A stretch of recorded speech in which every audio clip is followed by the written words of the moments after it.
Hello, everyone. How you doing today? Hopefully, everyone's doing good on this beautiful Tuesday. I wanted to chime in with everyone, and I just want to, first of all, I want to thank all of those who's been prescribing and subscribing, who's been subscribing to this page. And like I said, I do a variety of postings. Um, I know the popular ones right now, of course, is the we're I have a lot of Jaguar fans that I'm following and that follows me as well. But I also do a spiritual blog. I do a blog with the Lakers. That's right, the Lakers, as well as, of course, the Jaguars. Now, today's take, I want to open up to you all. I want to also give a shout out. I'm a big fan of to of course UCF Jaguars is one of my I'm a big fan of him, as well as the commentators that dual team on 690. Although every day going back and forth, I listen to 1010 XL AM, but 690 has become popular. I like the that dual team, Brett and the oh my goodness, I can't remember the gentleman's name. I think his name is I don't want to mess his name up, but anyway, I like that dual team that chimes in on the Jaguars. But listening to the various chatter that's going on the last couple of days, and we know we've now been a couple of days removed from the Jaguars' terrible, embarrassing loss here in Jacksonville. And if the Lord's will, my wife and I plan to try to make to the game here coming up here on Sunday, if the Lord's will. But against the Chargers, there's a challenge there's a way to make this thing good, everybody. There is a actual way to make this thing good, even though Jacksonville messed up. Now, bottom line, we messed up. Now, we didn't mess up. Now, some people think we messed up by the quarterback situation. We did not mess up with the court. Even the pick of Nick Foles, I believe, was not a bad pick. I believe that was a great pick. I think and like I said in previous blogs, it's the offensive line, y'all. I'm telling you, that's the elephant in the room. It's the offense. When Maurice Jones-Drew was here, remember that was the problem. Our offensive line have gotten many coaches fired here in Jacksonville. They've ended the offensive line is the reason why. I mean, you can put in an ordinary quarterback behind a great offensive line, and they'll do good. But you can't put an above average quarterback behind a line, not a pocket present quarterback. And we've had, and that's what Nick Foles is. They knew that from the start that Nick Foles was a pocket present quarterback. So Nick Foles, look at his spiral, beautiful spiral. And then I'm just y'all hear me out now. Nick Foles coming back from I want to say like 10 or 11 weeks after he broke his collarbone, and the man is in his mid to mid 30s. Come on. And then you put him out there in the height of the season, expecting him to win, what is it, three of your most crucial games. The man haven't played football in almost 3 months. Think about this now. So Nick Foles is not that bad. He's not that bad of a quarterback. He just had bad games because he's just coming back in the middle of the season when everybody else is already ahead of him. Then on top of that, we don't have that good of an offensive line. With that being said, let's back up. And well, no, let's fast forward to next season. Next season, you got a healthy Nick Foles. You have him as I mean, we got to have Nick Foles anyway. Let's not bash this man and embarrass this man. He can be our great backup. I mean, really. Something happened with Gardner Minshew. Now you have a fresh Nick Foles who coming in off the bench. You see what I'm saying? A fresh, not an injured Nick Foles, but a fresh Nick Foles coming in off the bench behind Gardner Minshew.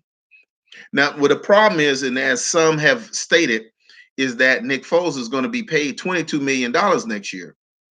We might as well keep him. We know he's a great quarterback, and of course he'd be a great backup quarterback. So we might as well keep him if we're going to pay that man $22 million anyway. Now, the problem with that, and it's not really a problem, it's just how Jacksonville does things. The problem with that is that we need to also pay Enika Ngakwe. We need to get him paid. Stop messing around, get it done. Don't make it just like we did with Jalen Ramsey situation, just like we did with Dante Fowler Jr., just like what we did with. By the way, did y'all know that in Chicago right now, our wide receiver is a pro? He made the Pro Bowl. That's right. Our former wide receiver made the Pro Bowl, the one we sent off to Chicago. We got to stop sending all these all-stars players, everybody, everywhere else. Pay them right here. We grow them right here. We have to go through the pain of them becoming good. We grow them here. Let's pay them. Let's get them paid. Let's get it done. That's why hats off is to Seattle Seahawks and how they operated things. Now, at one point, we were trying to be like the Seattle Seahawks, but then for whatever reason, we stopped following the plan. Also, if you look at it, the consistency of some of these great teams, I would say that we would need to look at a Green Bay Packers model. Hear me out now.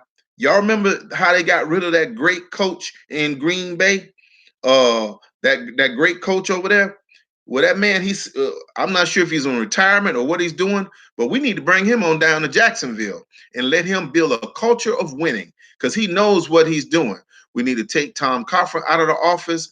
We need to bring that man on in there, not have nobody micromanage him, let him do what he do, and let him come to Jacksonville and give us some 10-win seasons.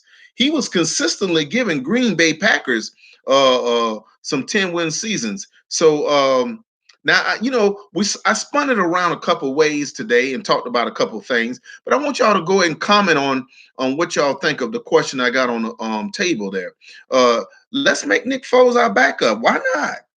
We got to pay him $22 million anyway.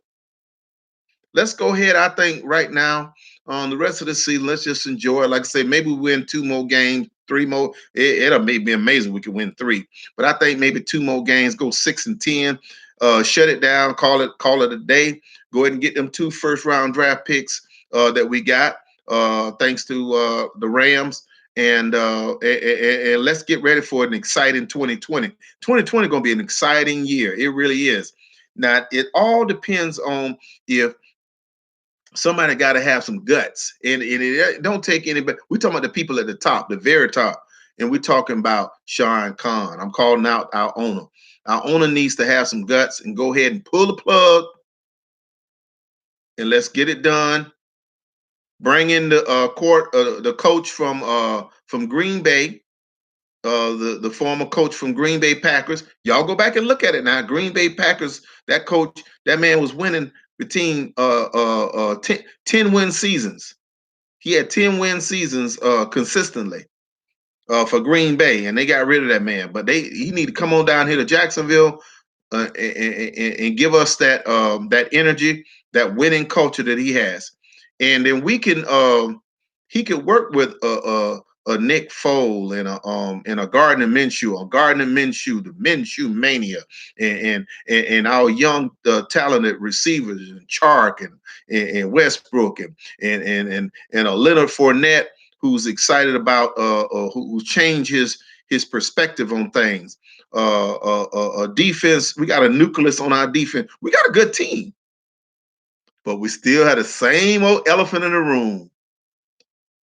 Underachieving offensive line. I mean, we got Norwood over there being paid the highest player paid at his position, being paid the higher player in the NFL on the Jaguars. He's on the Jaguars team, and he plays average. But our line is not that good. We need to revamp that offensive line so that whether you run or you stand in the pocket, somebody's blocking for you. And we need to have a disciplined line. The only way we're gonna have a disciplined line, we're gonna have to have some new coaching. Things need to change now. 2020 is almost here and things need to change. All right. So want to give a shout out to you. And once again, thank you for listening in and tuning in. Please comment on the bottom there. Also, please subscribe down there, subscribe to me. And hopefully you all having a beautiful day. Thank you. And go Jags. Go Jags.